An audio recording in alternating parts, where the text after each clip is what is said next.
اللہ کا حکم ہے اور حضور صلی اللہ علیہ وسلم کا طریقہ ہے. ایسے چاہے تجارت ہو، چاہے ملازمت ہو، چاہے کھیتی باڑی ہو، کوئی بھی دنیا کا شغل ہو، ہر شعبے کے اندر اللہ کے حکم کو سامنے رکھنا اور جناب رسول اللہ صلی اللہ علیہ وسلم کے طریقے کو اپنانا. تو میرے دوست اور بھائیوں، بحیثیت انسان کے تو ہماری یہ ذمہ داری ہے، لیکن جیسے پہلے عرض کیا، ہم جناب رسول اللہ صلی اللہ علیہ وسلم کی امتی ہیں. ہمیں اور آپ کو تو اللہ پاک نے اس امت کے اندر پیدا کیا ہے جناب نبی پاک صلی اللہ علیہ وسلم والے مقصد پر. ساری دنیا کے اندر انسانوں کے لیے ایسی محنت کرنا کہ جس سے لوگ ہدایت پر آ جائیں. تو بھائی، نقل و حرکت کے اندر ایک گھر سے نکل کر دوسرے گھر، ایک آدمی سے دوسرے آدمی تک پہنچنا، اپنے محلے کے ہر فرد سے ملنا، اور پھر دوسرے محلے میں جا کر دوسرا گشت کی شکل بنانا. عمومی گشت کی شکل تو بنائیں گے ہفتے میں ایک دفعہ، پوری جماعت مل کر نکلے گی، اور عمومی گشت کی دوسرے گشت کی شکل میں ہفتے میں ایک دفعہ.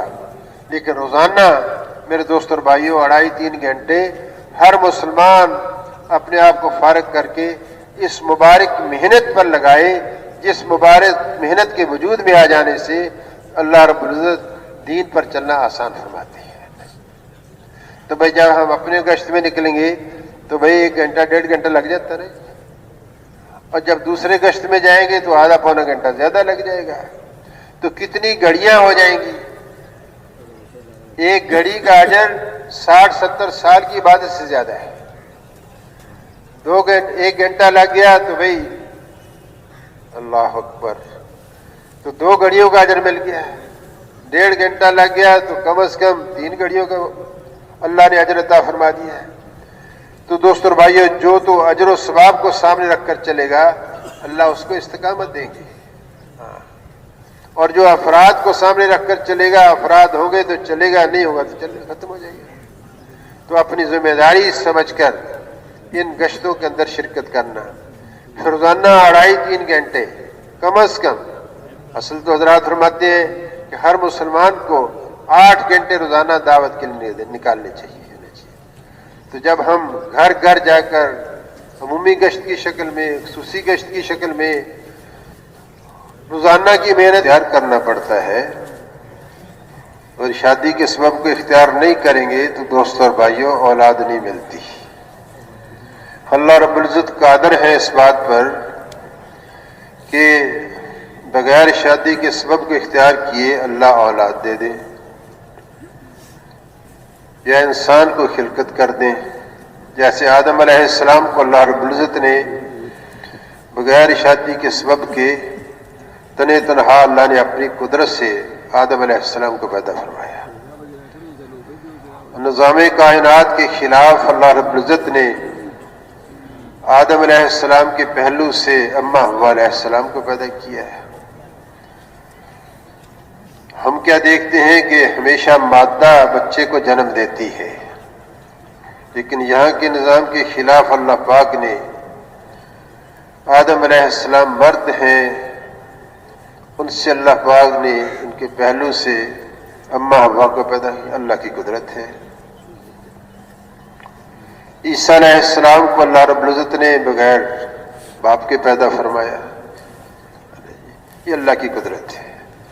اللہ رب العزت نے اپنی قدرت کا اظہار تو کبھی کبھار کیا، لیکن اللہ کی سنت بدلتی نہیں ہے، نہ اللہ کی سنت کے اندر تحویل ہوتی ہے. تو جس لائن کا ہم نفع حاصل کرنا چاہتے ہیں یا کامیابی حاصل کرنا چاہتے ہیں، اس لائن کی محنت کو اختیار کرنا پڑتا ہے. اگر ہم مختلف قسم کے پھل لینا چاہتے ہیں تو باغبانی کی محنت ہے. باغبانی کی محنت کریں گے تو پھر اللہ پاک ہمیں پھل دیتے ہیں. لیکن مریم علیہ السلام عبادت خانے میں تھیں، زکریا علیہ السلام ان کی دیکھ بھال کیا کرتے تھے. ان کے پاس جاتے ہیں تو دیکھتے ہیں کہ پھل پڑے ہوتے تھے. زکریا علیہ السلام پوچھتے ہیں کہ اے مریم، یہ پھل کہاں سے آئے؟ تو عرض کرتی تھیں کہ کہ یہ میرے اللہ کی طرف سے ہے، اللہ نے دی ہے۔ علماء فرماتے ہیں کہ ایسے پھل ہوتے تھے کہ جن پھلوں کا وہ موسم بھی نہیں ہوتا تھا، بغیر کسی واسطے کے سبب کے اللہ پاک مریم علیہ السلام کو پھل کھلاتے ہیں، اللہ کی قدرت تھی۔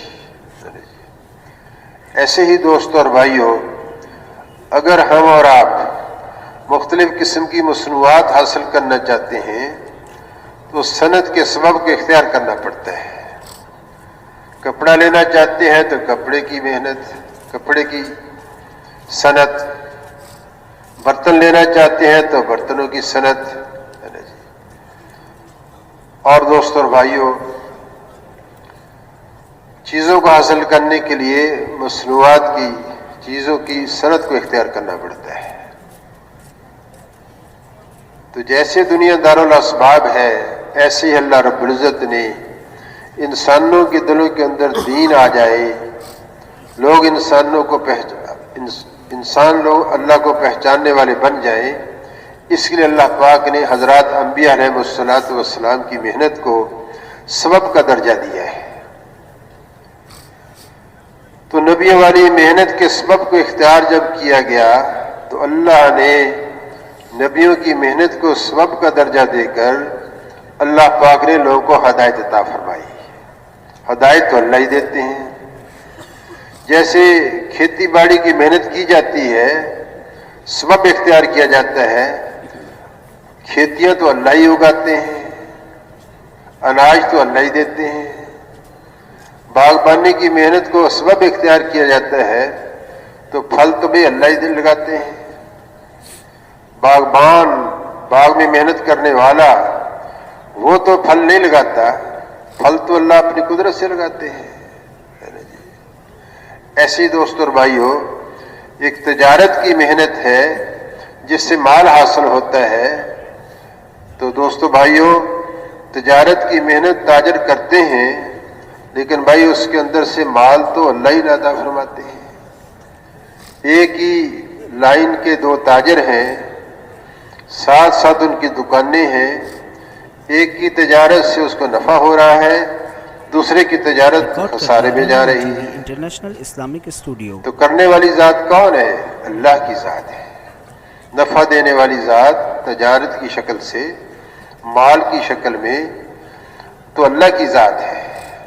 ایسے ہی دوست اور بھائیوں، حضرات انبیاء علیہ الصلوۃ والسلام نے دنیا کے اندر محنت کی، جس کے نتیجے میں اللہ رب العزت نے لوگوں کو دین پر چلنے کی استعداد پیدا کی۔ ہاں، جن کے مقدر کے اندر ہدایت تھی، اللہ نے ان کو ہدایت دی۔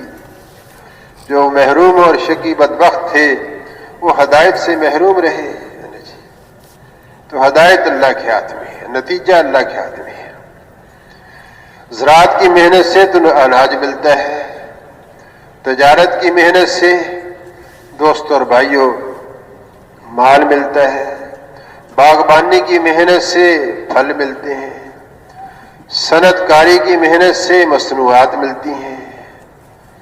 ایسے میرے دوست اور بھائیوں، حضرات انبیاء علیہ الصلوۃ والسلام کی مبارک محنت سے اللہ پاک دین پر چلنے کی ہدایت عطا فرماتے ہیں، اللہ ہدایت عطا فرماتے ہیں۔ قانون کی محنت کا نتیجہ سیاست، باغبانی کی محنت کا نتیجہ پھل، تجارت کی محنت کا نتیجہ مال، اور صنعت کاری کی محنت کا نتیجہ مصنوعات، چیزیں۔ ایسے ہدایت اور انبیاء علیہ الصلوۃ والسلام کی محنت کا نتیجہ کیا ہے میرے دوست اور بھائیوں؟ ہدایت کہا جاتا ہے، ہدایت کہا جاتا ہے۔ تو ہدایت وہ مبارک نعمت ہے، وہ نور ہے، وہ رہنمائی ہے، وہ اللہ کی طرف سے رہنمائی ملتی ہے، جس پر انسان دین پر چل کر دنیا اور آخرت کی کامیابی کو حاصل کرتا ہے۔ تو دنیا اور آخرت کی جو کامیابی ملے گی، ہدایت کی محنت سے ملے گی۔ ہدایت کی محنت کا نام دعوت ہے، دعوت ہے۔ تو سارے انبیاء علیہ الصلوۃ والسلام ہدایت کی محنت لے کر آئے، دین کی محنت لے کر آئے۔ ان کی محنت کے نتیجے میں جن کے مقدر میں ہدایت تھی اللہ نے ان کو ہدایت عطا فرمائی. تو پہلے انبیاء علیہ الصلوۃ والسلام آئے, محنت کر کے گئے, اور اللہ نبی بھیجتے رہے. ایک ایک وقت کے اندر کئی نبی بھی آئے, بلکہ ایسا ہوا کہ باپ بھی نبی ہے, بیٹا بھی نبی ہے, خود بھی نبی ہے اور بھائی بھی نبی ہے. کوئی بھی نبی یہ خاص قبیلے کے لیے, کوئی خاندان کے لیے, اور کوئی علاقے کے لیے, کوئی محدود زمانے کے لیے. سارے انبیاء علیہ الصلوۃ والسلام کے اختتام پر اللہ پاک نے جناب رسول اللہ صلی اللہ علیہ وسلم کو مبعوث فرمایا. آپ صلی اللہ علیہ وسلم پر اللہ نے حضرات انبیاء علیہ الصلوۃ والسلام کی کا دنیا کے اندر مبعوث فرمانا اللہ نے ختم فرما دیا. آپ کے بعد اللہ کی طرف سے اعلان ہوا, ارشاد آیا کہ اب قیامت تک نبی علیہ الصلوۃ والسلام کے بعد کوئی نبی نہیں آئے گا. تو وہ مبارک محنت جو انبیاء علیہ الصلوۃ والسلام کرتے تھے, لوگوں کو دین پر چلنے کے لیے, ہدایت کی طرف متوجہ کرنے کے لیے, آخرت کی اور دنیا کی کامیابی حاصل کرنے کے لیے, اس محنت کے کرنے کا مکلف اللہ رب العزت نے امت محمد صلی اللہ علیہ وسلم کو.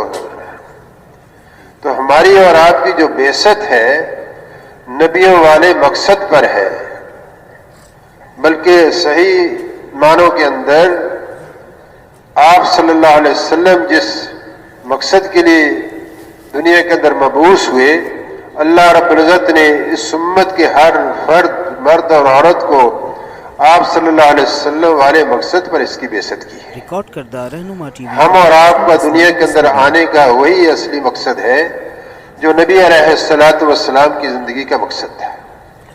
اس مبارک محنت کو ہم اختیار کریں گے جس محنت کو آپ صلی اللہ علیہ وسلم نے کیا اور آپ کے صحابہ رضی اللہ عنہم اجمعین نے کیا. تو اس محنت کو میرے دوست اور بھائیوں سیکھنا ہر مسلمان کی ذمہ داری ہے, اور اس محنت کو عملی طور پر اختیار کرنا ہماری اور آپ کی ہر مسلمان کی ذمہ داری ہے, اور ہر مسلمان کو اس محنت کا محنتی بنانا ہماری اور آپ کی ہر مسلمان کی ذمہ داری ہے. جیسے اور چیزوں کے بارے میں ہم سے آخرت میں سوال کیا جائے گا, جیسے قبر کے سوالات ہیں, آپ کا رب کون, آپ کا دین کیا, محمد صلی اللہ علیہ وسلم کے بارے میں کیا جانتے ہیں, میدان محشر میں اللہ اکبر زندگی کیسے گزار کر آئے, جوانی کیسے گزار کر آئے, مال کیسے کمایا, خرچ کیسے کیا, اور جو دین کا علم تمہارے پاس تھا اس پر کیا عمل کر کے آئے. جہاں یہ سوالات ہوں گے, یہ امت بھی مسئول ہے اس مبارک محنت کی, جس مقصد کے لیے اللہ رب العزت نے, جس محنت کے لیے اللہ نے ہمیں اور آپ کو حضور صلی اللہ علیہ وسلم کی امت کے اندر پیدا کیا ہے. تو ہم اور آپ سارے کے سارے آخرت میں اللہ کے حضور میں جواب دیں ہیں. جیسے انبیاء علیہ الصلوۃ والسلام سے پوچھا جائے گا, ایسے اس امت سے بھی سوال کیا جائے گا کہ آپ کے ذمے جو محنت لگائی تھی اس محنت کو کیا کیا ہے. تو میرے دوست اور بھائیوں, اس مبارک محنت کو ہم نے سیکھنا بھی ہے اور ہر مسلمان کو سیکھنے والا بنانا بھی ہے. تو بزرگ فرماتے ہیں کہ اس محنت کی دو جز ہیں, ایک اجتماعیت ہے اور دوسری نقل و حرکت ہے. ایک اجتماعیت اور دوسری نقل و حرکت ہے. اجتماعیت کیا ہے کہ ہم میں سے ہر مسلمان اس بات کا ذمہ دار ہے کہ ایسی محنت کرے کہ جس محنت کو اختیار کر کے ہر دنیا کے اندر آنے والا قیامت تک کا انسان اللہ کے ہاں سے ہدایت کو حاصل کرے اور دین پر چلنے کی اپنے اندر استعداد پیدا کرے, تاکہ دنیا اور آخرت کی اس کو کامیابی مل جائے. ایک تو ہے اجتماعیت اور دوسری ہے نقل و حرکت. نقل و حرکت جیسے حضرات انبیاء علیہ الصلوۃ والسلام اور آپ صلی اللہ علیہ وسلم لوگوں کے پاس چل کر جاتے تھے, نقل و حرکت وجود میں لاتے تھے, ذات کے اعتبار سے بھی اور اپنے ساتھیوں کے اعتبار سے بھی, خاص طور پر جناب رسول اللہ صلی اللہ علیہ وسلم. تو اجتماعیت یہ ہے، اس کے لیے مسجد مسجد کے اندر مشورے ہوں، گھر گھر میں مشورے ہوں، اس بات کی فکر کی جائے کہ ساری دنیا کے اندر جتنے انسان قیامت تک آئیں گے سارے کے سارے کیسے دین پر چلنے والے بنے، کیسے وہ محنت وجود کے اندر آئے جس محنت کے اختیار کرنے سے اللہ پاک دین پر چلنا آسان کرتے ہیں۔ ریکارڈ کردہ اس کے لیے دوست اور بھائیوں، اسلامک گھروں میں اسٹوڈیو بیٹھ کر مشورے کرنا، جیسے آپ صلی اللہ علیہ وسلم اپنے صحابہ کے ساتھ مشورے کیا کرتے تھے، آپ صلی اللہ علیہ وسلم اپنی ازواج مطہرات کے ساتھ بھی مشورہ کیا کرتے تھے، مسجدوں کے اندر بیٹھ کر مشورے کیے جاتے تھے۔ آپ صلی اللہ علیہ وسلم کی محنت میں سب سے بنیادی چیز میرے دوستوں اور بھائیوں وہ اجتماعیت ہے، مشورہ کرنا ہے۔ مشورہ ہو رہا ہے مسجد نبوی کے اندر نجد کی طرف جماعت کیسے بھیجی جائے، یمن میں جماعت کیسی بھیجی جائے، حبشہ میں جماعت کیسے بھیجی جائے، مختلف علاقوں کے اندر جماعتوں کو بھیجنے کی شکلیں سوچی جاتی تھیں، خود کہاں کہاں جائیں اور پھر کس کس کو کس علاقے کے اندر بھیجا جائے۔ تو میرے دوست اور بھائیوں، اجتماعیت قائم ہوگی مشورے سے۔ اب اس مشورے کے اندر مسجد کے مشورے میں بیٹھنا، گھر کے مشورے کے اندر بیٹھنا، اور پھر جماعتوں کی شکل کے اندر نکل کر روزانہ مشورے کی شکل اختیار کرنا، مقام پر رہ کر بھی اور جماعتوں میں چلتے ہوئے بھی۔ تو مشورے سے میرے دوست اور بھائیوں آپس میں جوڑ بھی پیدا ہوگا، اور اللہ رب العزت کے ہاں سے ایسی چیزیں اللہ پاک انشاءاللہ نصیب فرمائیں گے، کیسے فلاں علاقے والوں کو، فلاں بستی والوں کو، فلاں شہر والوں کو کیسے مسلمانوں کو اس محنت پر ڈالا جائے۔ تو مشوروں کے اندر اللہ نے خیر رکھی ہے، مشورہ بنیاد بنتا ہے۔ کوئی بچہ پیدا ہوتا ہے، اس کے لیے مشورہ کیا جاتا ہے، اس کو ڈاکٹر بنانا ہے، اس کو انجینئر بنانا ہے، اس کو ایڈوکیٹ بنانا ہے، اس کو تاجر بنانا ہے، مشورے کیے جاتے ہیں۔ ہر کاروباری مشورہ کرتا ہے، میرا کاروبار کیسے بڑھے۔ ہر فیکٹری والا مشورہ کرتا ہے، میری فیکٹری کیسے نفع بخشو، کیسے اس سے نفع ملے۔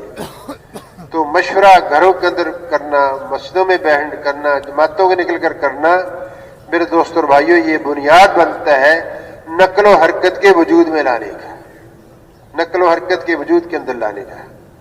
تو بھئی جب ہم اور آپ اللہ کی دین کی خاطر گھروں میں بیٹھ کر، مسجدوں میں بیٹھ کر مشورہ کریں گے، اللہ اکبر، حدیث پاک کا مفہوم ہے دین کی خاطر ایک گھڑی کی فکر کر لینا 60-70 سال کی عبادت سے زیادہ ہو سکے۔ تو بھئی جب مسجد کے مشورے بیٹھیں گے اور اعمال کا مشورہ کریں گے، ہر مسلمان کو دین پر لانے کی محنت کا فکر کریں گے، تو آدھا گھنٹہ لگ جائے گا، تو میرے دوست اور بھائیوں اللہ کے ہاں سے کتنا اجر ملے گا، اور اللہ پاک کی طرف سے رحمت نازل ہوگی، اور اللہ ہمیں انشراح نصیب فرمائے گی۔ اور جب سارے عالم کی انسانوں کی ہدایت کی نیت کر کے بیٹھیں گے، تو میرے دوست اور بھائیوں اس کا اثر اللہ پاک قیامت تک آنے والے انسانوں اور زمانوں پر ڈالے گا، اور اللہ پاک یہاں سے اس مشورے میں بیٹھنے والوں کو اجر بھی اللہ پاک ساری دنیا کے اندر ہدایت کے آنے کا اللہ تعالیٰ فرمائے گی۔ یہ ہے ہمارا سرمایہ آخرت، اس سے اللہ پاک ہمیں دنیا بھی کامیابی دیں گے اور مرنے کے بعد بھی کامیابی دیں گے۔ تو وہی دوسری بات نقل و حرکت ہے۔ اس مشورے کے نتیجے کے اندر میرے دوستو ہم گھر گھر جا کر دعوت دینے کی فکر کریں گے، گھر گھر جا کر فرد تک جا کر دعوت دینا ہے۔ حضرات فرماتے ہیں کہ بالغ مرد جتنے ہیں مسجد کی جماعت اس کی فکر کرے کہ ہر مسلمان کا تعلق مسجد کے ساتھ جڑ جائے، ابتدائی درجے کے اندر وہ نماز پڑھنے والا بنے، اور پھر تعلیم میں بیٹھنے والا بنے، اور پھر اللہ کے راستے کی جو نقل و حرکت ہے اپنے مقامی گشتوں کے اندر، مشوروں کے اندر اور بیرونی گشتوں کے اندر شرکت کرے، حتیٰ کہ اتنا جذبہ بن جائے کہ وہ 3 دن کی جماعت میں جانے والا بنے،